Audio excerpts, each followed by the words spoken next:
चलो बेटा, अब देखो हम क्या स्टार्ट करेंगे, कर्विलीनियर मोशन स्टार्ट करेंगे। 1D हमारा हो गया है, सबको क्लियर है बच्चों? मोशन इन 1D कर लिया ना हमने बेटा? एक बार यस लिख दो, ठीक है, क्योंकि तुम्हारी पहली लाइव क्लास है तो इस तरीके से। ठीक है, आवाज साफ आ रही, सब कुछ ठीक है, ठीक है। तो we would start with curvilinear motion, ठीक है, इतनी बात।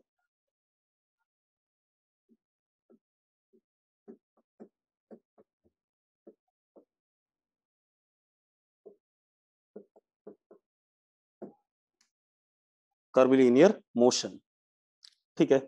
मेडिकल वालों में मैंने 15-20 मिनट पढ़ा दिया था शायद, यस और नो? मेडिकल वालों को 15-20 मिनट पढ़ाया ना मैंने ये? ठीक है, कोई बात नहीं, मैं दोबारा से रिकैप करा देता हूँ, ठीक है।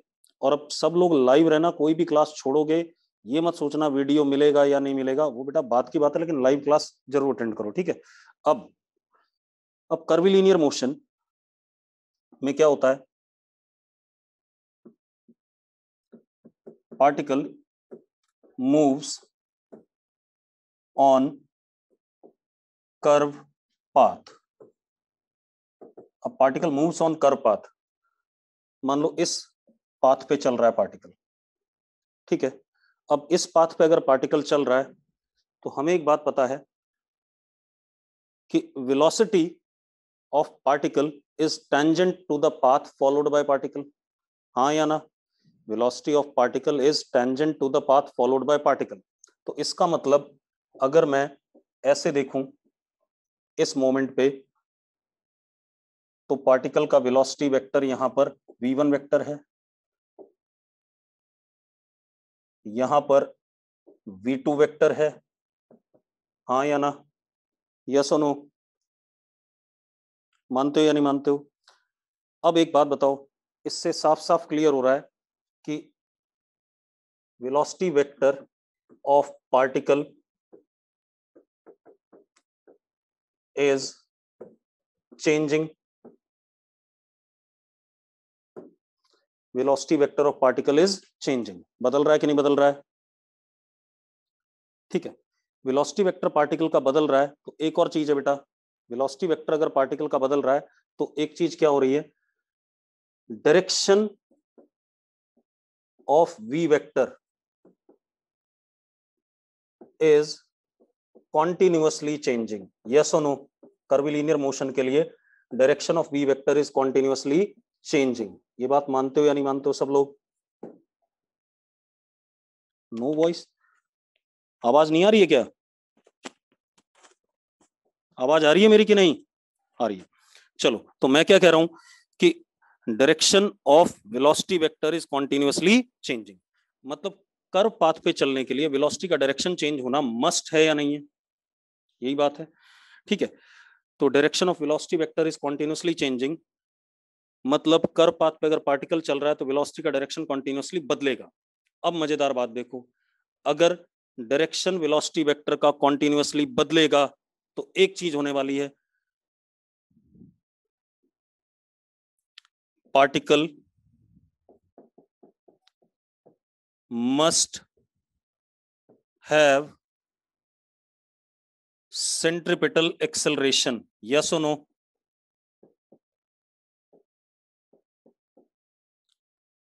yes or no? भाई बगैर सेंट्रिपिटल एक्सेलरेशन के, ठीक है, इतनी बात, वेलोसिटी कभी भी चेंज, वेलोसिटी का डायरेक्शन कभी भी चेंज नहीं हो सकता, हाँ या ना? अरे यस और नो? ठीक है, मतलब सेंट्रिपिटल एक्सेलरेशन हमेशा होना जरूरी है, ठीक है, इतनी बात। तो particle must have centripetal acceleration. अब टेंजेंशियल एक्सेलरेशन होगा या नहीं होगा, दैट डिपेंड्स, हो भी सकता है और नहीं भी हो सकता है, क्लियर है इतनी बात?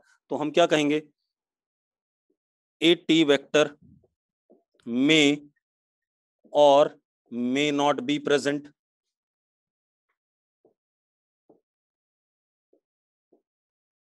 क्योंकि कर्विलीनियर मोशन होने के लिए वेलोसिटी का डायरेक्शन हमेशा बदलना चाहिए, तभी कर्व पाथ पे चल सकता है। अगर डायरेक्शन नहीं बदलेगा तो कर्व पाथ पे चल नहीं पाएगा। तो वेलोसिटी का डायरेक्शन अगर बदलता है तो सेंट्रिपिटल एक्सेलरेशन तो मस्ट है। अब टेंजेंशियल एक्सेलरेशन अगर है तो वेलोसिटी का क्या बदलेगा, मैग्नीट्यूड भी बदलेगा। और अगर नहीं है तो वेलोसिटी का मैग्नीट्यूड नहीं बदलेगा, सिर्फ क्या बदलेगा, डायरेक्शन। बात समझ में आ गई कि नहीं आ गई? ठीक है, इतनी बात।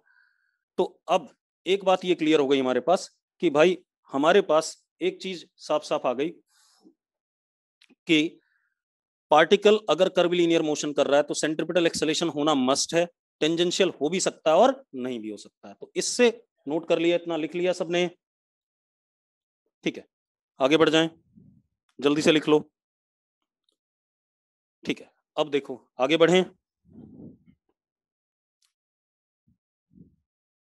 गौतम जल्दी लिखो भाई,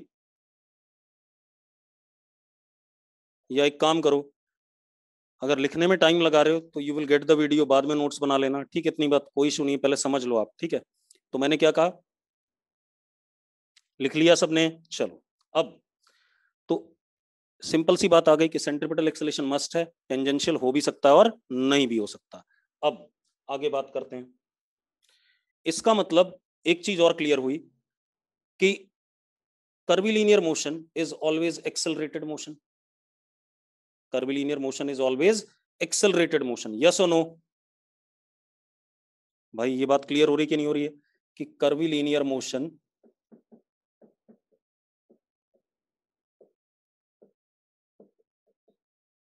इज एक्सेलरेटेड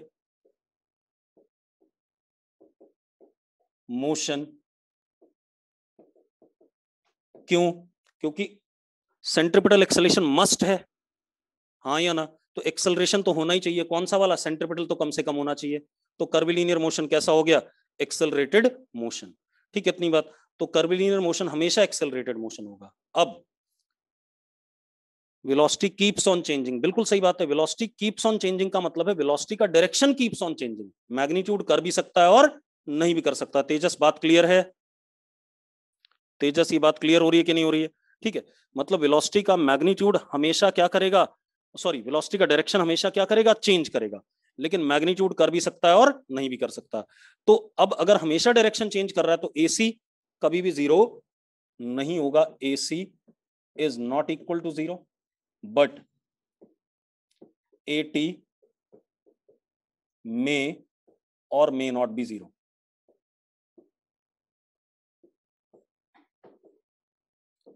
ठीक है भाई, अब यहां पर आकर के फिर से types of curvilinear motion, types of curvilinear motion की बात करें तो एक होता है curvilinear motion UAM, uniformly accelerated curvilinear motion, uniformly accelerated curvilinear motion. और दूसरा नॉन यूनिफॉर्मली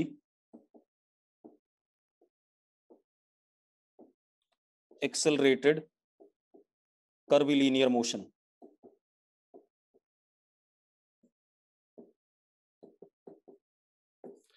अब मेरी बात सुनो, यूनिफॉर्मली एक्सेलरेटेड कर्विलीनियर मोशन का खेल क्या है?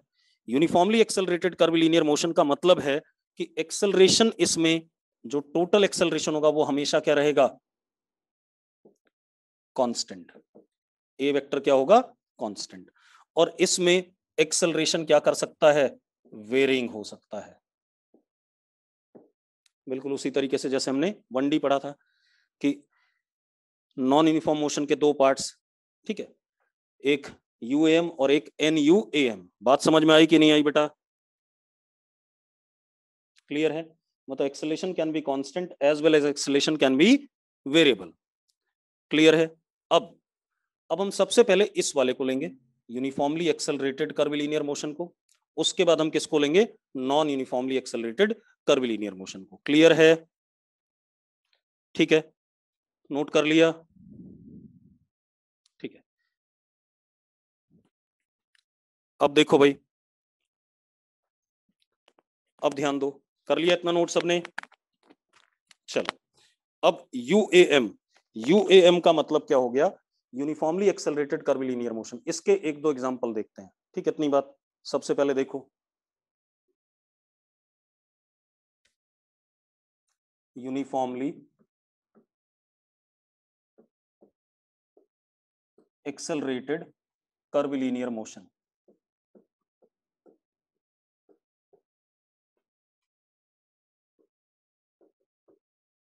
इसका सबसे बढ़िया एग्जांपल है प्रोजेक्टाइल मोशन। क्या हो गया? Projectile motion. देखो एक मिनट, मेरी बात अब ध्यान सुनना। आप ऐसे देखो, मेरी बात सुनो। अगर मैं इस मार्कर को ऐसे करके फेंकता हूं, ऐसे ऊपर की तरफ, और एक्सेलेरेशन ड्यू टू ग्रेविटी किधर है? नीचे है, वर्टिकली डाउन। एक बात बताओ, एक्सेलेरेशन ड्यू टू ग्रेविटी हमेशा नीचे की तरफ रहेगी कि नहीं रहेगी? यस और नो? और मैग्नीट्यूड हमेशा हमने क्या माना हुआ इसका? कांस्टेंट, दैट इज 10 मीटर पर सेकंड स्क्वायर या 9.8 मीटर पर सेकंड स्क्वायर। तो एक्सेलेरेशन ड्यू टू ग्रेविटी हमेशा नीचे की तरफ, हमेशा नीचे की तरफ। जब मैं इस मार्कर को ऐसे फेंकूंगा तो ये क्या बनाएगा? एक ऐसे करके कर्व पाथ बनाएगा कि नहीं बनाएगा? जिसको प्रोजेक्टाइल कहते हैं। यस और नो? जैसे आप फुटबॉल को चिप करते हो, फुटबॉल को चिप करते हो तो बॉल क्या करती है? एक ऐसे करके मोशन बनाएगी कि नहीं बनाएगी? क्लियर है? तो अब हमारे पास क्या आ गया? यूनिफॉर्मली एक्सेलरेटेड मोशन का सबसे बढ़िया एग्जांपल क्या हो गया? Projectile motion. ठीक है, इतनी बात। तो इसका एग्जांपल और भी हो सकते हैं, पहले हम सिर्फ प्रोजेक्टाइल मोशन ले लें।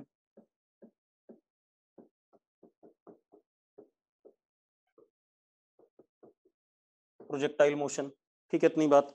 दूसरा, अगर मैं ऐसा करूं कि मान लो इलेक्ट्रिक फील्ड ऐसे है नीचे की तरफ, कांस्टेंट।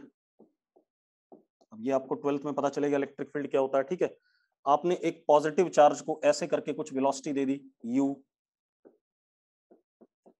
तो इस पॉजिटिव चार्ज पे नीचे की तरफ क्या लगेगा? फोर्स QE, कांस्टेंट फोर्स लगेगा। उसकी वजह से नीचे की तरफ क्या आएगा? एक्सेलरेशन। तो ये भी क्या करेगा? एक प्रोजेक्टाइल मोशन बनेगा कि नहीं बनेगा?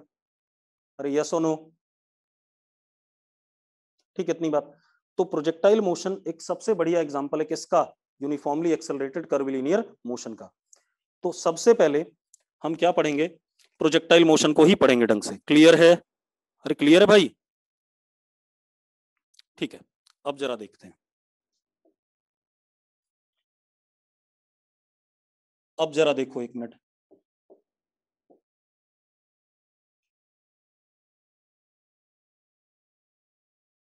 लिखो, हेडिंग डालो प्रोजेक्टाइल मोशन।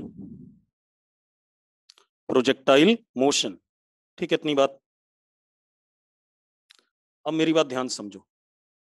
ये हमारे पास ग्राउंड है, अभी मैं आपको सिर्फ बता रहा हूं, फिर अभी इसके बारे में बातें करेंगे। ये हमारे पास क्या है? ग्राउंड है। ठीक है, इतनी बात क्लियर है? और हमने पार्टिकल को ऐसे करके कुछ वेलोसिटी से प्रोजेक्ट कर दिया ऐसे। अब एक बात बताओ, एक्सेलेरेशन ड्यू टू ग्रेविटी हमेशा नीचे की तरफ है या नहीं है? ए, यस और नो? ठीक है, अब एक और चीज, acceleration due to gravity for low height above the surface of earth is what? Constant, nearly constant. हाँ या ना? भाई मैंने पहले भी बताया था कि जी की वैल्यू अर्थ के पास में 1 किलोमीटर 1.5 किलोमीटर तक क्या रहेगी? कांस्टेंट रहेगी। उसके बियॉन्ड क्या करेगी? चेंज होगी। और हमेशा किधर की तरफ होगी? नीचे की तरफ। क्लियर इतनी बात? तो acceleration due to gravity for low height above the surface of earth क्या माना जाएगा? कांस्टेंट। तो हम इस एक्सेलेरेशन को क्या मान सकते हैं? कांस्टेंट मान सकते हैं या नहीं मान सकते? पहले बताओ। अरे कांस्टेंट मान सकते हैं for small height above the surface of अर्थ।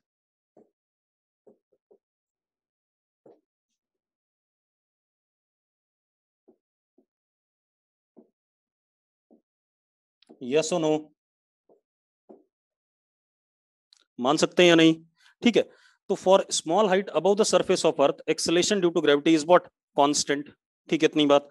तो अब जरा देखो, आपने वेलोसिटी ऐसे दिया, इसका मोशन कुल मिला के कुछ ऐसा होता है या नहीं होता है?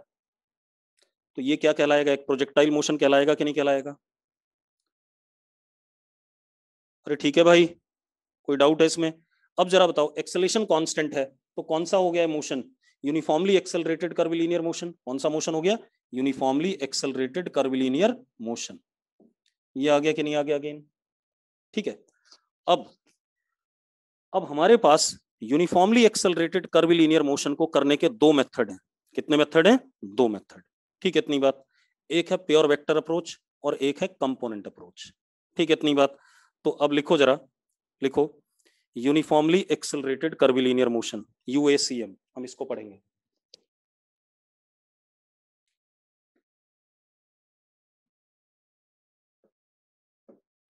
ठीक है, यूएसीएम। अब मेरी बात ध्यान सुनना बेटा, इस केस में एक्सेलरेशन वेक्टर क्या रहता है? कांस्टेंट। मानते हो या नहीं मानते हो? एक्सेलरेशन वेक्टर क्या रहेगा? कांस्टेंट। ठीक है, यूएसीएम में। अब आप देखो, मान लो एक्सेलरेशन ऐसा है, a vector, and it is what? Constant आपको गिवन है। आपने वेलोसिटी वेक्टर ऐसे दे दिया, u, this is at time 0। ऐसे ही आप 1D में भी करते थे। 1D में आप इनिशियल वेलोसिटी u दे देते थे, एक्सेलरेशन a दे देते थे, और a कांस्टेंट होता था, लेकिन u और a सेम डायरेक्शन में होते थे। यस और नो बच्चों, हाँ या ना? अब यहां पर क्या है, हम पढ़ रहे हैं यूएसीएम। ठीक है, इतनी बात। एक्सेलरेशन कांस्टेंट है, मैंने वेलोसिटी किसी और डायरेक्शन में दी, और मैंने आपको पढ़ाया हुआ है, मैंने ये भी एक बताई थी पहले बात, कि जब भी कर्वीलिनियर मोशन होता है तो वेलोसिटी और एक्सेलरेशन के बीच में through out the motion angle 0 और 180 नहीं होना चाहिए। बताया था कि नहीं बताया था? ठीक है, अब मेरी बात सुनो। अब लिखो method 1 pure vector approach. Method 1 pure vector approach. पहले हम ये करेंगे, प्योर वेक्टर अप्रोच। ठीक है, कर्वीलिनियर मोशन को पढ़ रहे हैं, यूनिफॉर्मली एक्सेलरेटेड कर्वीलिनियर मोशन को by using pure vector approach. अब हमें गिवन क्या क्या होगा? हमें यू वेक्टर गिवन है, ए वेक्टर गिवन है। अगर वेक्टर गिवन है तो इसका मैग्नीट्यूड मुझे गिवन है प्रॉपरली, पूरी तरीके से, इसका भी मैग्नीट्यूड मुझे गिवन है, और इन दोनों के बीच का एंगल भी मुझे गिवन है। ये चीजें गिवन होनी चाहिए कि नहीं होनी चाहिए? अरे यस और नो, हाँ या ना? अब मेरा पर्पस क्या है? मान लो पार्टिकल इस रास्ते पे चलता है, किस रास्ते पे? इस रास्ते पे चला पार्टिकल। अब काइनेमेटिक्स में हमारा पर्पस क्या होता है? हमें किसी भी टाइम पर पार्टिकल की क्या चाहिए? वेलोसिटी, और उतने टाइम में हमें पार्टिकल का क्या चाहिए? डिस्प्लेसमेंट।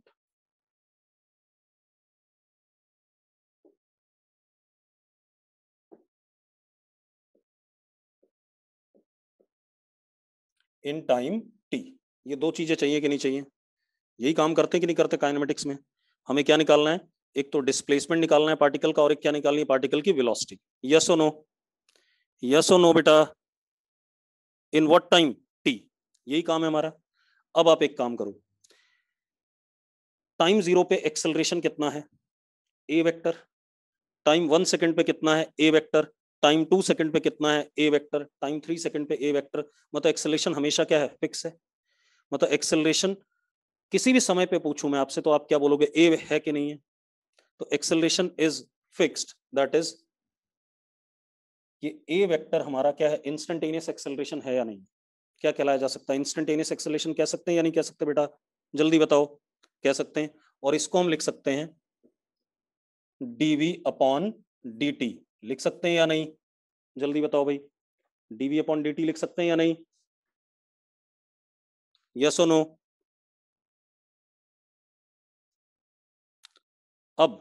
अब आप देखो, d v vector is equal to a d T.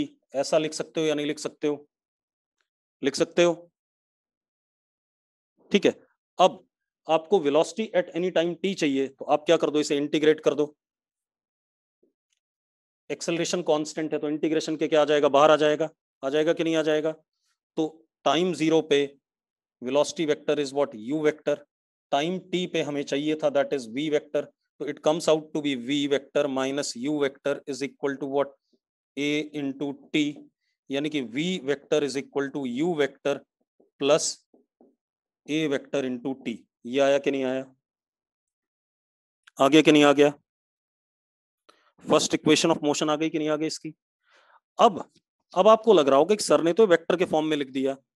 आपको क्या चाहिए? v का मैग्नीट्यूड चाहिए, और v का क्या चाहिए? डायरेक्शन। क्या चाहिए आपको? v का मैग्नीट्यूड और v का डायरेक्शन। अब आप एक काम करो, ध्यान से समझो।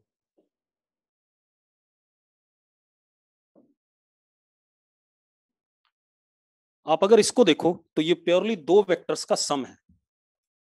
हाँ या ना? दो वेक्टर का सम है किस किस का? एक कौन सा? यू वेक्टर, और एक कौन सा? A T vector. यस और नो?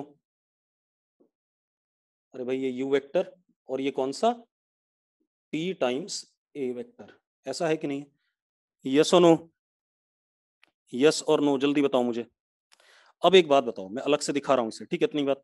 आप एक बात बताओ, what is angle between these two vectors? इसके और इसके बीच में एंगल क्या है? क्योंकि आपको इन दोनों का सम चाहिए, मैग्नीट्यूड निकालना है, तो इनके बीच का एंगल चाहिए होगा और इनका मैग्नीट्यूड। इनके बीच का एंगल थीटा ही होगा भाई। यू वेक्टर और ए वेक्टर के बीच में एंगल क्या था? थीटा था। तो T is a scalar number. T क्या है? एक स्केलर नंबर ही तो है, टाइम ही तो है, 2 सेकंड 3 सेकंड 4 सेकंड जो भी होगा, यही होगा कि नहीं होगा? हाँ या ना? तो अगर ए वेक्टर टी से मल्टीप्लाई हो रहा है तो उसकी डायरेक्शन तो नहीं बदल रही है? अरे यस और नो? क्या ए वेक्टर की डायरेक्शन बदल रही है? नहीं बदल रही है। हाँ या ना? अब डायरेक्शन नहीं बदल रही है तो ये टी टाइम्स ए वेक्टर हो गया, इसका डायरेक्शन नहीं बदला, यू के साथ इसका एंगल अभी भी कितना है? थीटा है। अब यू का मैग्नीट्यूड यू है और इसका मैग्नीट्यूड क्या हो गया? 80। अरे यस और नो? इसका मैग्नीट्यूड कितना हो गया? 80। मानते हो या नहीं मानते हो? अब आपको दोनों वेक्टर्स का मैग्नीट्यूड पता है और दोनों के बीच का क्या पता है? एंगल। तो आप इन दोनों के बीच में जो रिजल्टेंट वेक्टर आएगा, वेलोसिटी वेक्टर, वो निकाल सकते हो या नहीं निकाल सकते हो? कितना आ गया जरा देखो। जो वेलोसिटी वेक्टर आया हमारे पास वो ये आ गया कि नहीं आ गया? इस टाइम पे कितना आ गया? v vector. और इसका मैग्नीट्यूड, v का मैग्नीट्यूड कितना? Under root u square plus a square t square plus 2u a t cos theta. Yes और नो? यस और नो? ठीक है, बात समझ में आ गई? अरे क्लियर है? तो हमने वेलोसिटी का मैग्नीट्यूड निकाल लिया, वेलोसिटी का डायरेक्शन, मतलब एक्सेलरेशन वेक्टर के साथ कितना एंगल बना रहा है। मान लो ये एंगल अल्फा, तो tan alpha is equal to u sin theta upon u cos theta plus 80। मानते हो या नहीं मानते हो भाई? अरे यही आ जाएगा कि नहीं आ जाएगा? अरे यस और नो? बच्चों क्लियर है बात? अरे ठीक है। तो अब एक बात बताओ, हमने किसी भी टाइम पर वेलोसिटी निकाल ली कि नहीं निकाल ली? वेक्टर फॉर्म में भी निकाल ली, उसका मैग्नीट्यूड भी निकाल लिया, उसका डायरेक्शन भी निकाल लिया। ठीक है, इतनी बात। आधा काम हो गया काइनेमेटिक्स का। अब बाकी बचा हुआ काम क्या, हमें क्या बताना? डिस्प्लेसमेंट। तो अब जरा देखो, आपके पास वेलोसिटी आ गई कि नहीं आ गई? नोट कर लिया सबने? tan अल्फा कैसे आया? खुशी, आपको parallelogram law of vector addition कराया गया है। ये होता था, ये होता था हमारा ए वेक्टर और ये होता था हमारा बी वेक्टर। आपको मैंने बताया था बी साइन थीटा अपॉन ए प्लस बी कॉस थीटा, बताया था कि नहीं बताया था? मयंक गोयल क्या कह रहा है? मयंक, मयंक कुछ कहना चाहता तो जल्दी बता। मयंक गोयल, कोई समस्या है मयंक?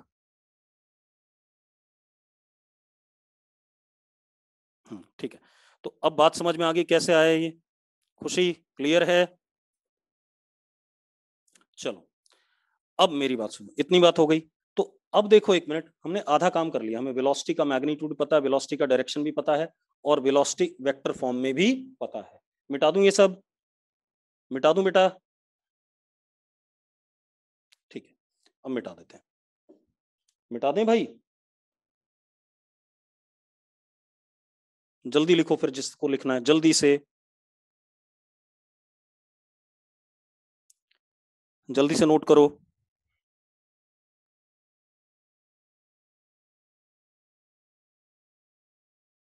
हो गया सबका? दीपांशु पिछले पेज की जरूरत नहीं, मैंने कहा था यूनिफॉर्मली एक्सेलरेटेड कर्वीलिनियर मोशन में एक्सेलेरेशन कांस्टेंट होता है। ठीक है, इतनी बात। अब इतनी देर बाद आप बोल रहे हो मुझे पिछला पेज दिखा दो, ऐसे कैसे काम चलेगा? मैं तो पिछला पेज दिखा दूंगा, लेकिन पहले ये तो ध्यान दे ले इसमें क्या है। मैंने सिर्फ अभी तक एक बात बताई थी पिछले पेज तक, कि कर्वीलिनियर मोशन में एक्सेलेरेशन कांस्टेंट होता, सॉरी, एक्सेलेरेशन होना जरूरी है। और कौन सा एक्सेलेरेशन होना जरूरी है? Centripetal acceleration. टेंजेंशियल हो भी सकता है और नहीं भी हो सकता। उसके बाद मैंने क्या बात बताई? मैंने कहा कि कर्वीलिनियर मोशन दो टाइप का हो सकता है, एक यूनिफॉर्मली एक्सेलरेटेड कर्वीलिनियर मोशन और एक non uniformly accelerated curvilinear motion. Uniformly accelerated curvilinear motion में एक्सेलरेशन हमेशा क्या होगा, कांस्टेंट। पहले हम इसको पढ़ रहे हैं। फिर मैंने कहा दो अप्रोच है इसको करने की, एक वेक्टर अप्रोच प्योर और एक क्या कहते हैं, कंपोनेंट अप्रोच। तो अभी हमने वेक्टर अप्रोच स्टार्ट किया है और उसमें हमने क्या करा, वेलोसिटी। दीपांशु देखो, अगर कुछ छूट गया है तो या तो टाइमली रोक दो या वीडियो मिल जाएगा आपको, ठीक है, उसकी चिंता ना करो, ठीक है, ये वीडियो आपको directly as it is provide कर देंगे। हो गया। Abhishek Sharma, why a is multiplied with t. भाई एक बात बताओ, इस समय यहां देखो इस इक्वेशन को, मुझे तो वी वेक्टर चाहिए ना, v vector is sum of this vector and this vector, हाँ या ना, इन दोनों वेक्टर का सम है या नहीं है बालक, बात क्लियर है। अब अगर इन दोनों का सम है तो इस वेक्टर का मैग्नीट्यूड तो u है, और ये वाले वेक्टर का मैग्नीट्यूड कितना है, अगर मैं लिखूं a वेक्टर, अब मैं लिखता हूं 2a वेक्टर, तो इस वाले का इसका a मैग्नीट्यूड है, इसका क्या लिखूंगा, 2a लिखूंगा कि नहीं लिखूंगा, पहले बताओ मुझे। अरे हाँ या ना अभिषेक, तो भाई ये वेक्टर a नहीं है, t टाइम्स a वेक्टर है, डायरेक्शन सेम है बट मैग्नीट्यूड क्या हो गया, t टाइम्स हो गया कि नहीं हो गया।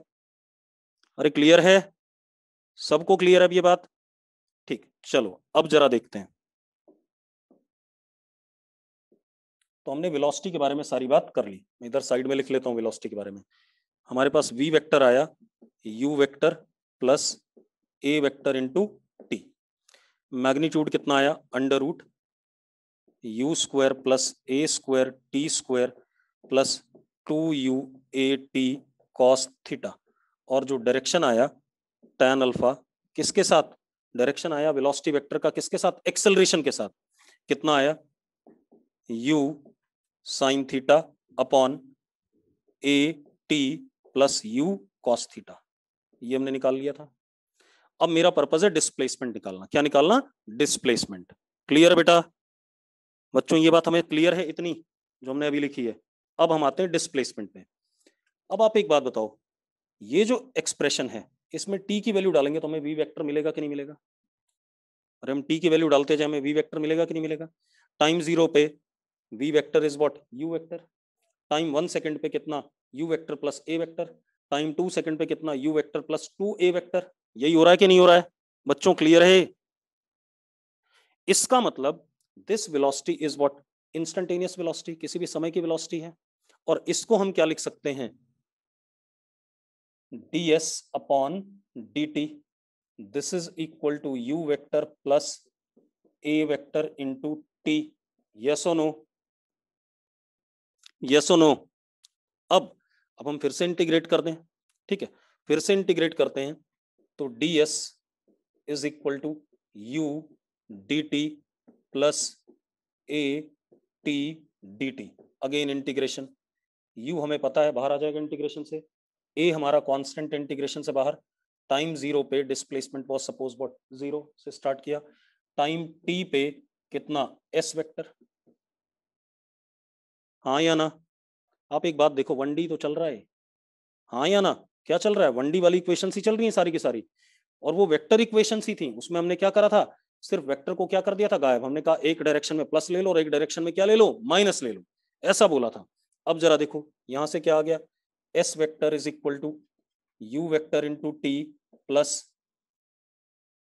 T square by 2 into a vector, ऐसा आया कि नहीं आया, आया कि नहीं आया भाई, यस और no, UT plus half a t square आ गया कि नहीं आ गया। अब मजेदार बात देखो एक मिनट, यहां पर भी अगेन इस वेक्टर और इस वेक्टर का सम हमें क्या दे रहा है, एस वेक्टर दे रहा है कि नहीं दे रहा है, अरे हाँ या ना बच्चों, क्लियर है भाई, UT plus half a t square, दोनों वेक्टर्स का सम मुझे क्या दे रहा है, एस वेक्टर दे रहा है कि नहीं दे रहा है बच्चों, क्लियर है बात। अब एक बात देखो, एक मिनट रुक जाओ, u वेक्टर इंटू टी किसके पैरेलल है, जल्दी बताओ, u वेक्टर इंटू टी किसके पैरेलल है, u वेक्टर के पैरेलल है, बिल्कुल सही बात है। और a vector into t square by 2 किसके पैरेलल है, a वेक्टर के पैरेलल है, बिल्कुल सही बात है। तो इन दोनों वेक्टर्स का क्या करना है, हमें सम करना है। तो हमारे पास अगेन अगर हम मैग्नीट्यूड निकालना चाहें तो हमारे पास आया,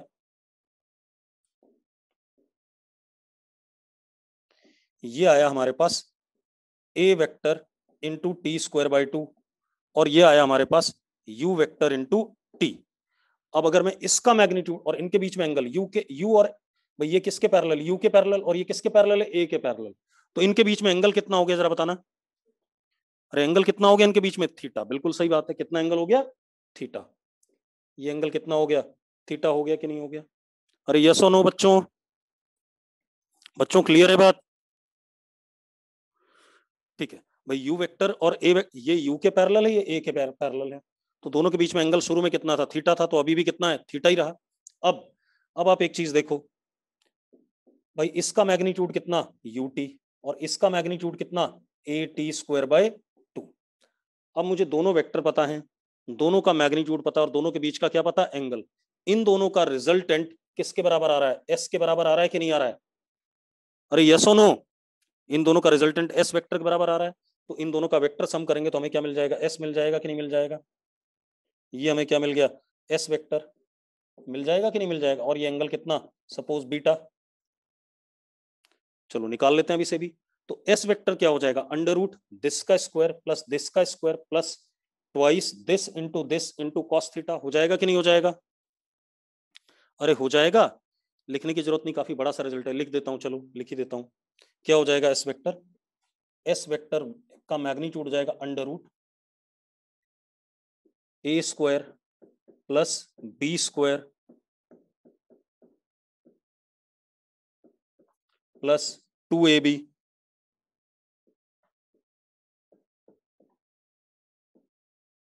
इंटू वॉट, कॉस थीटा। ये आएगा कि नहीं आएगा। अरे यस और नो,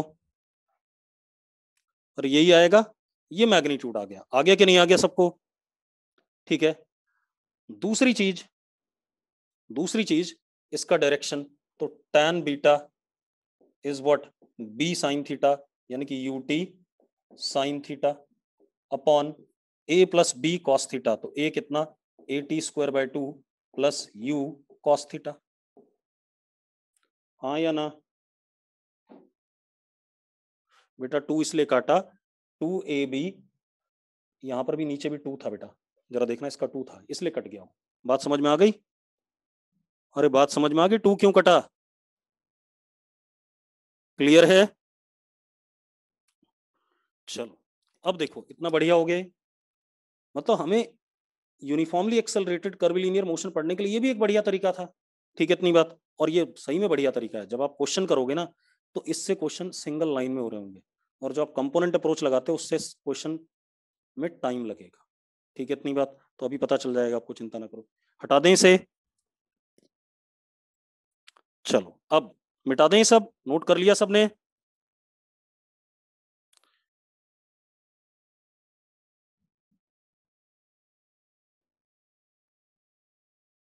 चलो अब देखो जरा, एक मिनट हटा देते हैं इसे, है ना। मैं सिर्फ वेक्टर वेक्टर वाली इक्वेशन लिख रहा हूँ, मैग्नीट्यूड्स वाली लिखने की जरूरत नहीं है। मिटा दूं इसे भी।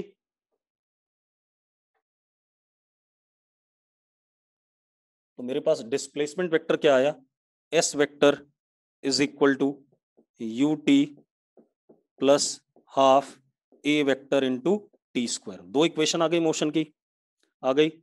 अब तीसरे की बात करते हैं। ठीक है, इतनी बात।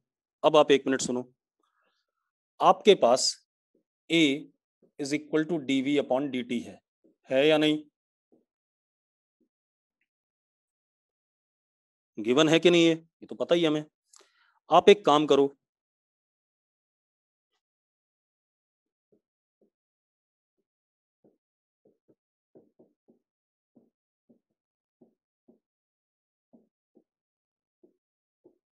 आप दोनों साइड ds से डॉट प्रोडक्ट कर दो। अब एक बात बताओ, जब 1D में हम डेराइव करते थे थर्ड इक्वेशन, तो दोनों साइड ds से मल्टीप्लाई कर देते थे ऐसे ही।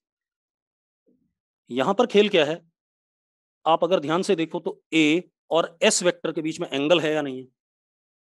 1D में तो क्या होता था, या तो एंगल 0 होता था या क्या होता था 180, याद है भाई। एक्सेलरेशन और डिस्प्लेसमेंट के बीच में 1D में एंगल क्या होता था, 0 या 180। यहां पर एंगल आपको दिख रहा है कि नहीं दिख रहा, अभी निकाला मैंने, निकाला था बीटा। अरे निकाला था कि नहीं निकाला था बीटा।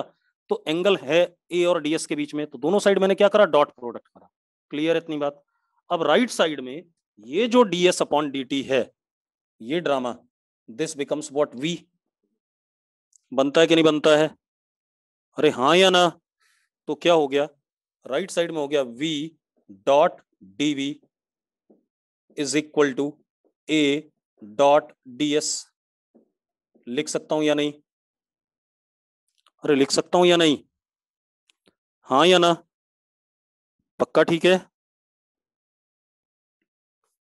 किसी को डाउट हो इस चीज में तो मुझे अभी बता दो भाई, बाद में नहीं रोकोगे, अभी रोक लो। इस स्टेप में किसी को डाउट हो तो अभी बता दो। किसी को डाउट नहीं है? डॉट प्रोडक्ट भाई मैंने कर दिया, मेरी मर्जी। आप पहले भी जब इस इक्वेशन से v square is equal to u square plus 2s derive करते थे तो आप दोनों तरफ क्या करते थे, ds से मल्टीप्लाई। मैंने यहाँ डॉट प्रोडक्ट क्यों करा, क्योंकि भाई ds इधर है, देखो ये ds है और ये a है। अगर मैं सिर्फ ds लिखता हूँ दोनों तरफ तो पर्पस सॉल्व नहीं होता, क्योंकि दोनों के बीच में एंगल क्या है, 0 और 180 नहीं है। तो मुझे दोनों साइड क्या करना पड़ेगा, डॉट प्रोडक्ट लेना पड़ेगा। अरे बात क्लियर हुई कि नहीं? जिसने ही पूछा था जल्दी बताओ बेटा। ठीक है, अब फिर उसके बाद आपको दिख रहा है कि भाई इधर की साइड ds अपॉन dt क्या हो गया, डी v बन गया। ये ds अपॉन dt को क्या लिख दिया, v। ये v dot dv is equal to a dot ds, ऐसा लिख सकता हूं मैं। अब एक चीज और ध्यान से सुनना, आपके पास अगर ये v वेक्टर है तो dv वेक्टर इसी का छोटा सा पार्ट होता है या नहीं होता, पहले बताओ मुझे।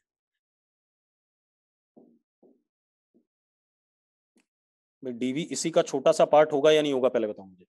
अरे यस और नो, हाँ या ना? तो एक चीज तो क्लियर हो गई कि v और dv वेक्टर एक दूसरे के क्या है, पैरेलल है। हाँ या ना? v और dv वेक्टर एक दूसरे के क्या है, पैरेलल है। और अगर ये पैरेलल हैं तो इसको सीधे सीधे हम क्या लिख सकते हैं, हम लिख सकते हैं इसको v dv। और इनके बीच में एंगल क्या हो गया, 0, तो dot product will be what, इसका मैग्नीट्यूड इनटू cos 0 कितना, 1। हाँ या ना बच्चों? लेफ्ट हैंड साइड ये लिख सकता हूं या नहीं? लिख सकता हूं पक्का? अब इधर की साइड आ जाओ, इधर की साइड a डॉट ds। अब हम दोनों साइड दोबारा से क्या कर दें, इंटीग्रेशन। a कांस्टेंट है, वो इंटीग्रेशन से क्या आ जाएगा बाहर, a कांस्टेंट है, वो इंटीग्रेशन से क्या आ जाएगा, बाहर आ जाएगा। अब जरा देखो, जब s 0 था तो वेलोसिटी वेक्टर क्या था, u, उसका मैग्नीट्यूड u था।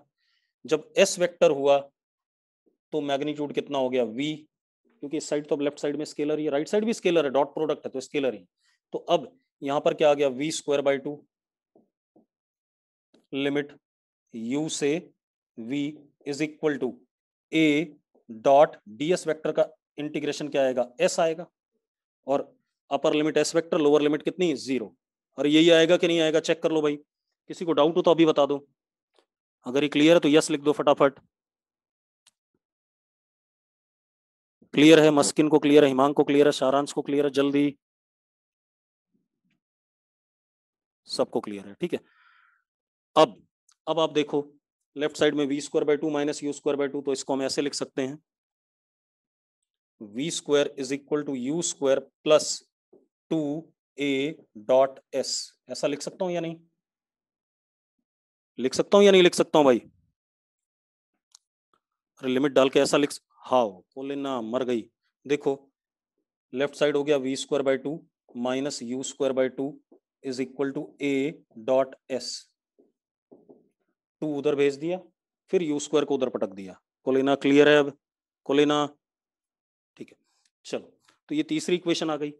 अब देखो जो हमने 1D में इक्वेशन पढ़ी थी और जो अब हम पढ़ रहे हैं, कोई अंतर है उसमें? बस ये इक्वेशंस किस फॉर्म में आ गई, वेक्टर फॉर्म में आ गई। आप इसको भी और सुंदर तरीके से लिख सकते हो, इसको लिख सकते हो v डॉट v, इसको लिख सकते हो u डॉट u, अरे यस और no, plus 2a dot s। कोई दिक्कत है? अरे v dot v u v square ही होता है, u डॉट u क्या होता है, u स्क्वायर ही होता है। हाँ या ना बच्चों? चलो नोट कर लो फटाफट, फिर मैं इसको मिटा रहा हूं।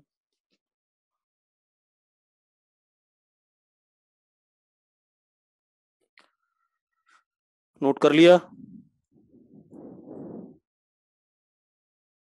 ठीक है, नोट कर लिया ना सबने? अब देखो भाई, तो हमारे पास इक्वेशन क्या आ गई, third, v square is equal to u square plus 2a dot s। हाँ या ना? अब एक और चीज, मैंने आपको 5 इक्वेशन बताई थी, याद है? याद है या नहीं है?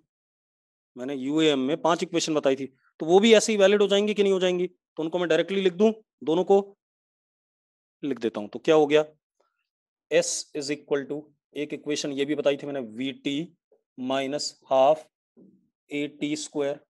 Sometimes U is not given, V is known to us, तो हम इसको यूज कर लें। एक मैंने आपको डिराइव कराई थी, S is equal to V vector plus U vector upon 2 into T। Yes और नो? यस और नो बच्चों? ये भी वैलिड है। और एक और चीज, S is displacement, T is time. Displacement upon time is what? Average velocity. तो हमारे पास directly S vector upon T is equal to V vector plus U vector upon 2। This can be written as what? Average velocity of the motion. Yes और no? बढ़िया, ये आ गया। तो ये हमारे पास था मेथड 1। मतलब इस तरीके से अगर हम अप्रोच करेंगे तो हमें प्रॉपरली मिल जाएगा। दूसरा मेथड हमारे पास, अब देखो दूसरा मेथड आता है हमारे पास कंपोनेंट अप्रोच। ठीक है, अब उसको देखते हैं। पहले मैं दोनों मेथड आपको बता दूं कैसे अप्रोच करने हैं, उसके बाद क्या कहते हैं फिर मैं प्रोजेक्टाइल मोशन को लेता हूं। ठीक है, इतनी बात क्लियर है? अब देखो भाई,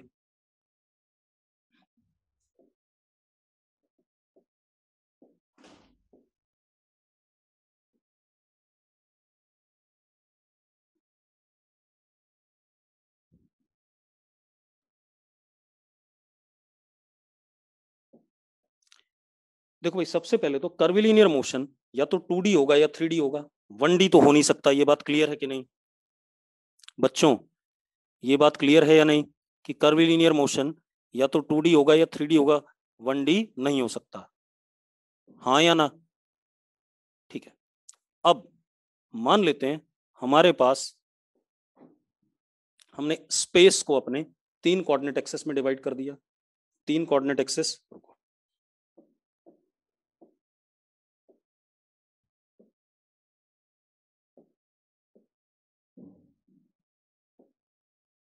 ये हटाओ, मेरे पास है ऑप्शन।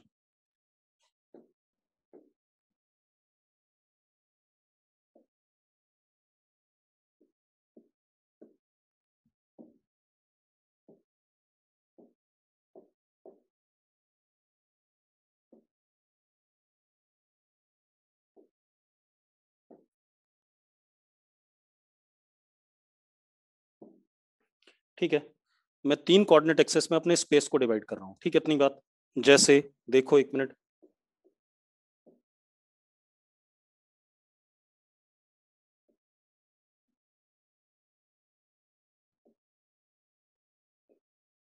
ये हमारा Z access,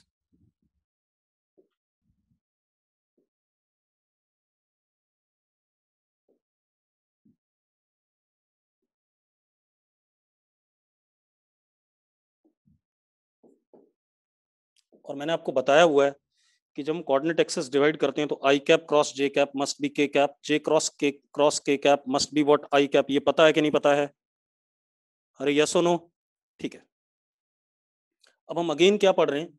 uniformly accelerated curvilinear motion, मतलब एक्सेलेरेशन वेक्टर कैसा? कांस्टेंट।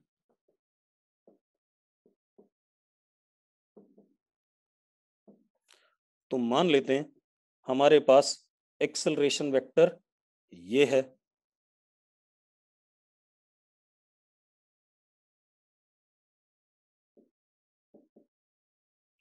और इनिशियली वेलोसिटी हमें दे दी गई ये u।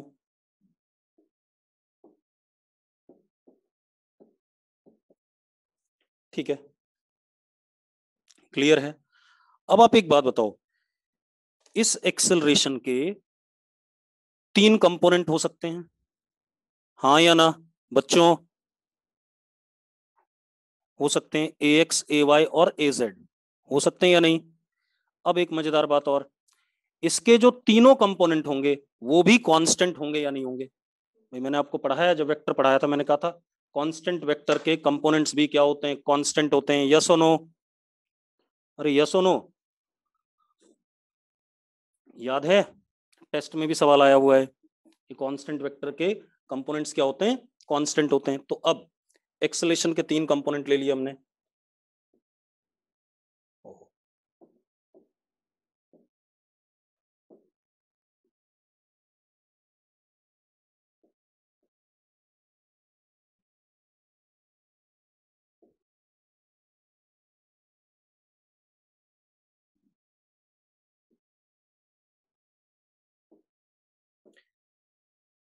This is AX, this is AY, this is what, AZ, and all three AX, AY and AZ are what, constant, yes or no? अरे हाँ या ना, अरे भाई पक्का। और एक और चीज, this acceleration vector can be written as ax I cap plus ay j cap plus az k cap। ये आपको पता है सारा ड्रामा, पता है कि नहीं पता है? मैग्नीट्यूड कितना इसका, under root ax square plus ay square plus az square, yes और नो? डायरेक्शन को साइंस कितने, cos alpha is equal to ax upon magnitude of a, cos beta is what ay upon magnitude of a and cos gamma is what az upon magnitude of a। ये बातें पता है कि नहीं? तो निकम्मो पता है। हाँ, अब आप एक चीज देखो, ये इनिशियल वेलोसिटी भी हमें गिवन है टाइम 0 पे, गिवन है कि नहीं गिवन है? ये भी गिवन है, यानी कि फिक्स्ड है। तो इसका भी हम क्या ले लें, कंपोनेंट ले लें।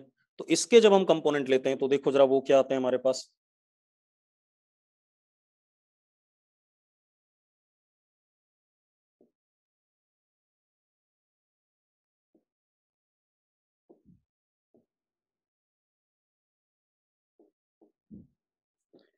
This is what ux, this is uy, this is what uz।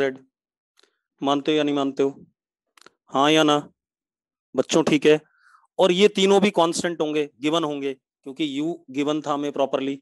अरे बच्चों क्लियर है? तो हमारे पास ux, uy और uz भी तीनों फिक्स हैं या गिवन है हमें, ठीक है। और वेलोसिटी u को, वेक्टर को आप क्या लिख सकते हो, ux I cap plus uy j cap plus uz k cap. हाँ या ना? अरे यस और नो बच्चों, क्लियर है बात? अब मजेदार बात देखो, अब आप थोड़ी देर के लिए दो एक्सिस को भूल जाओ, y और z को भूल जाओ, सिर्फ x को देखो। अब क्या करो, y और z को भूल जाओ, सिर्फ x को देखो। तो x डायरेक्शन में आपके पास ux है और ax है। ax कांस्टेंट है कि नहीं है? अरे निकम्मो, ax कांस्टेंट है या नहीं है? है। मतलब x डायरेक्शन में मोशन कैसा है, uniformly accelerated motion. x direction में कैसा मोशन हो गया, यूनिफॉर्मली एक्सेलरेटेड मोशन, यस और नो? ठीक है। तो अब जरा देखो एक मिनट, मतलब x डायरेक्शन में मोशन UAM है, सेम वे y डायरेक्शन में भी क्या है, UAM, क्योंकि y डायरेक्शन को अगर देखो सिर्फ initial velocity uy, acceleration ay is constant. Same z direction में भी UAM। मानते हो या नहीं मानते हो बेटा? मानते हो बच्चों? बच्चों जल्दी बताओ। ठीक है, अब देखो भाई,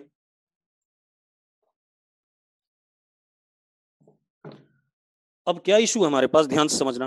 अब मैं x का मोशन अलग से पढ़ता हूं बेटा, u गिवन है, u कांस्टेंट ही है, फिर तो अगर गिवन है तो हमें पता ही है, ठीक है इतनी बात, तो u को आप कांस्टेंट ही मानेंगे, ठीक है इतनी बात।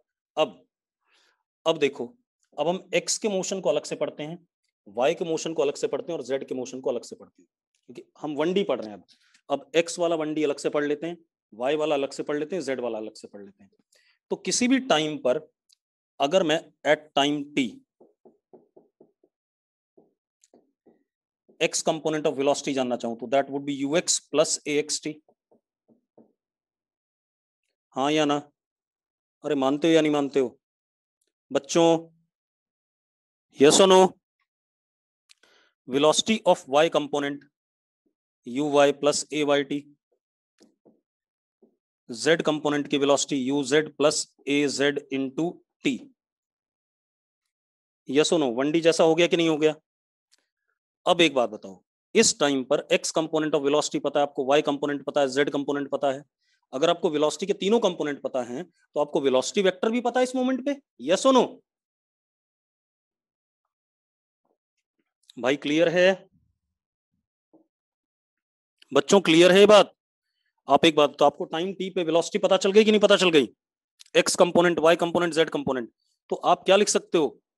We vector is v x i cap plus v y j cap plus v z k cap, लिख सकते हो या नहीं? मैग्नीट्यूड अगर आपको देखना हो तो अंडर रूट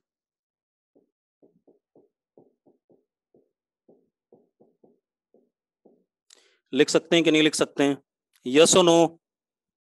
हो गया बढ़िया चीज बच्चों। अब एक बात बताओ, डायरेक्शन भी आ गया। अगर आपको एक्स वेलोसिटी का एक्स एक्सिस के साथ डायरेक्शन चाहिए तो cos alpha is equal to v x upon b, cos beta is v y upon v, cos gamma is v z upon v, yes और नो?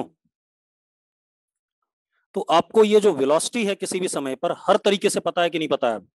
उसका तीनों कंपोनेंट पता है, उसका मैग्नीट्यूड पता है, उसका डायरेक्शन एक्स एक्सिस के साथ, वाई एक्सिस के साथ, जेड एक्सिस के साथ, सबके साथ पता है कि नहीं? बच्चों क्लियर है बात? बेटा जल्दी बताओ। ठीक, अब आप एक चीज देखो, सेम वे हम डिस्प्लेसमेंट निकाल सकते हैं।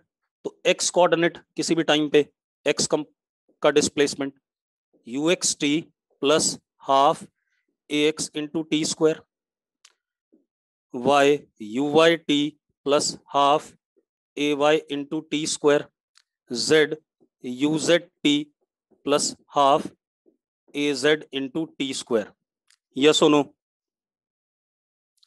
यस और नो? पक्का बात क्लियर है? तो मैंने एक्स कोऑर्डिनेट, वाई कोऑर्डिनेट और जेड कोऑर्डिनेट निकाल लिया किसी भी टाइम पे पार्टिकल का। और अगर निकाल लिया तो आपको एस पता है कितना हो गया, x i cap plus y j cap plus z k cap, और मैग्नीट्यूड कितना आ गया इसका, under root x square plus y square plus z square. समझ में आती है बात? अब एक बात बताओ, आपके पास दोनों मेथड थे, पर्पस यही था मेरा एस और बी निकालना। कौन सा मेथड आसान लगा, कंपोनेंट अप्रोच वाला या वेक्टर वाला? वेक्टर वाला आसान लगा। क्वेश्चन करते हुए वेक्टर वाला टफ लगेगा, ठीक है इतनी बात। और कंपोनेंट वाला क्या लगेगा, आसान लगेगा। लेकिन वेक्टर वाले से क्वेश्चन बड़ी आसानी से जल्दी से हो जाएंगे, छोटे हो जाएंगे। कंपोनेंट वाले से क्वेश्चन लंबे जरूर होंगे लेकिन आपको आसान लगेगा करते हुए। अभी जब करोगे तो आपको पता चल जाएगा क्या आसान लग रहा है क्या टफ लग रहा है, ठीक है इतनी बात। हो गया ये डन बेटा? चलो अब थोड़ा सा बात आगे करते हैं। ओहो, बढ़ जाए आगे। अब हम सबसे पहले यूनिफॉर्मली एक्सेलरेटेड कर्वीलिनियर मोशन का एक एग्जांपल पढ़ते हैं, which example will be projectile motion, ठीक है इतनी बात। तो लिखो जरा, example of uniformly accelerated curvilinear motion, example of uniformly accelerated curvilinear motion, example of uniformly accelerated curvilinear motion. अब आज मैं आपको सिर्फ क्या करूंगा, उसके बारे में थोड़ा सा बताऊंगा। अगली क्लास में हम इसको फिर पूरा कर पाएंगे, ठीक है इतनी बात, क्योंकि प्रोजेक्टाइल मोशन एक दिन का नहीं है, कम से कम वी वुड रिक्वायर 3 और 4 लेक्चर्स, ठीक है इतनी बात, सारे प्रोजेक्टाइल कवर करने के लिए। अब देखो भाई, ये एग्जांपल है यूनिफॉर्मली एक्सेलरेटेड कर्वीलिनियर मोशन का। लिखो, particle is projected with some velocity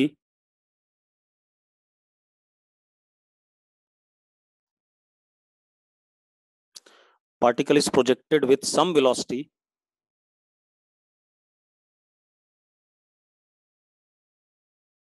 making some angle with vertical,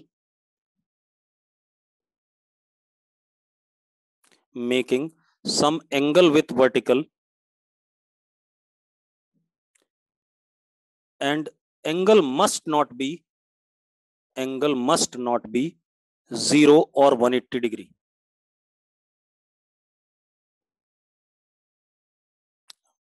मेरी बात कितने लोगों को समझ में आई? देखो, आपके पास ये वर्टिकल लाइन है या नहीं?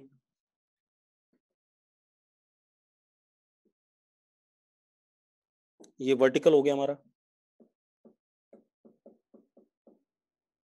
अब हमें एक बात और पता है, acceleration due to gravity is as सच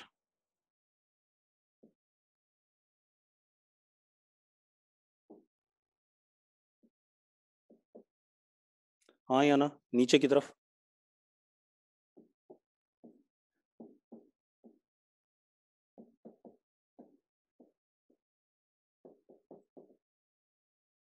मानते हो या नहीं मानते हो बेटा? अब अगर मैं पार्टिकल को ऐसे फेंकता, देखो जरा एक मिनट, आपने पढ़ा हुआ है, अगर मैं पार्टिकल को ऐसे फेंकता ऊपर, तो कैसा मोशन होता? 1D होता कि नहीं होता? या मैं पार्टिकल को नीचे की तरफ फेंकता ऐसे, तो भी क्या होता? 1D होता या नहीं होता? हाँ या ना?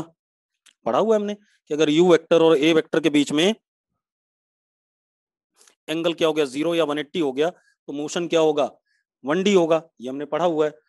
तो मैं क्या कह रहा हूं कि पार्टिकल को हम कुछ ऐसे फेंकें, वेलोसिटी ऐसे दें at some angle with the vertical, और वो एंगल 0 और 180 ना हो, तो इसका मोशन कैसा होगा? इसका मोशन कुल मिला के कुछ ऐसा होगा कि नहीं होगा? कर्व होगा कि नहीं होगा? अरे यस और नो बच्चों? अब इतनी बात हो गई, ठीक है। अब एक बात, ये दूसरी बात क्या है, लिखो जरा, लिखो फॉर आइडियल प्रोजेक्टाइल, क्योंकि हम आइडियल प्रोजेक्टाइल ही पढ़ेंगे, जब नॉन आइडियल करना होगा तो मैं बताऊंगा आपको कंडीशंस, ठीक है। For ideal projectile we will ignore air resistance. भाई क्या होता है, जब आप गाड़ी चलाते हो तो आपके बाल पीछे की तरफ उड़ते हैं कि नहीं उड़ते हैं? अरे बाइक चलाते हो बाल पीछे की तरफ उड़ते हैं कि नहीं उड़ते हैं? अरे गधों, कुछ तो बोलो, हेलमेट ना लगाओ तो बाल पीछे जाते हैं कि नहीं जाते हैं? हाँ, दैट इज व्हाट एयर का resistance which opposes your motion, ठीक है। तो हम आइडियल प्रोजेक्टाइल में इग्नोर कर रहे हैं एयर का रेजिस्टेंस। अरे क्लियर है? In ideal projectile we ignore air resistance. दूसरा, acceleration due to gravity is to be taken as constant, क्योंकि बेटा जब बहुत ज्यादा हाइट पे चले जाओ सरफेस ऑफ अर्थ से, तो एक्सेलेरेशन ड्यू टू ग्रेविटी क्या करता है? चेंज करता है। पता है ना बात? अरे क्लियर है? बड़े बेकार बच्चे हैं, सुनते ही नहीं है, ठीक है। और वेरी करता है, कैसे वेरी करता है वो सब हम ग्रेविटेशन वाले चैप्टर में डील करेंगे, अभी नहीं, ठीक है। इतनी बात, तो acceleration due to gravity constant होना चाहिए, और एयर रेजिस्टेंस हमने क्या करना है? इग्नोर करना है, ठीक है। इतनी बात। अब ये कहानी हो गई। अब जरा देखो एक minute,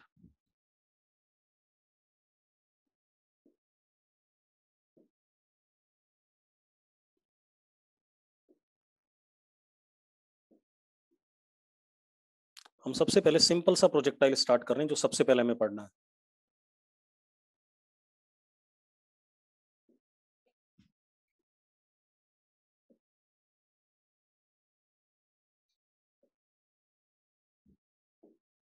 this is vertical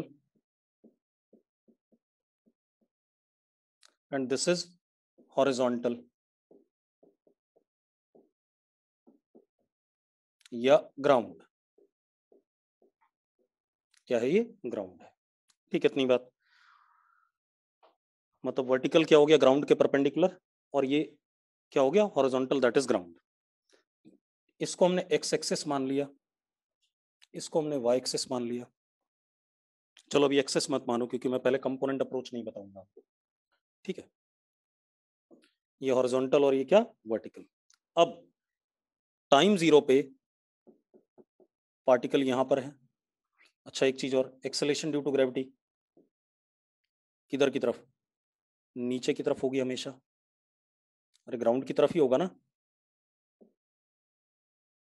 this is a vector, और ए किसके बराबर लिया जाएगा, माइनस जी के। क्यों, क्योंकि नीचे की तरफ है। यस और नो, ठीक है। अब या रुक जाओ, आप ऐसे मत लो, ए वेक्टर, ए का मैग्नीट्यूड कितना है, जी। अब मैंने पार्टिकल को क्या करा, यहां से कुछ वेलोसिटी दे दी ऐसे, यू वेक्टर दे दिया कि नहीं दे दिया, यस और नो। मैं थोड़ी और बात बता देता हूं आपको, क्लियर है। अब आप अगर यहां पर ध्यान से देखो इस मोमेंट पे, तो ये पार्टिकल पे एक्सेलरेशन है ए, ठीक है। इस और ये पार्टिकल कैसे चलेगा, अब देख लेते हैं। ऐसे चलता है, आपने देखा होगा फुटबॉल को अगर हम किक करते हैं तो ऐसे चलता है कि नहीं चलता है।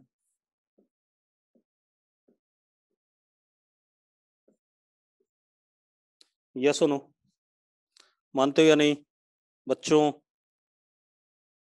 ठीक है। अब मजेदार बात देखो, अगर मैं इस एंगल को थीटा कहता हूं, क्या कहता हूं, थीटा, हॉरिजॉन्टल के साथ जो एंगल बना थीटा। यहीं पर देखो एक मिनट, इस ए के दो कंपोनेंट,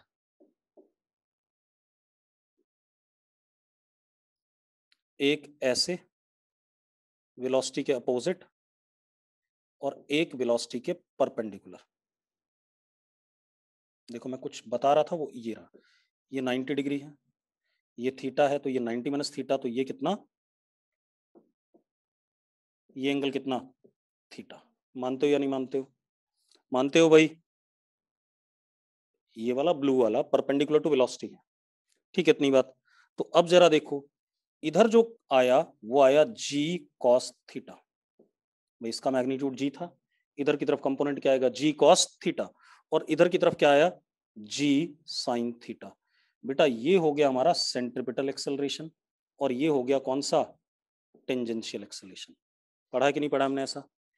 वेलोसिटी के पैरेलल या एंटी पैरेलल जो एक्सेलरेशन का कंपोनेंट होता है वो क्या होता है, टेंजेंशियल, और वेलोसिटी के परपेंडिकुलर जो होता है क्या होता है, सेंट्रिपिटल।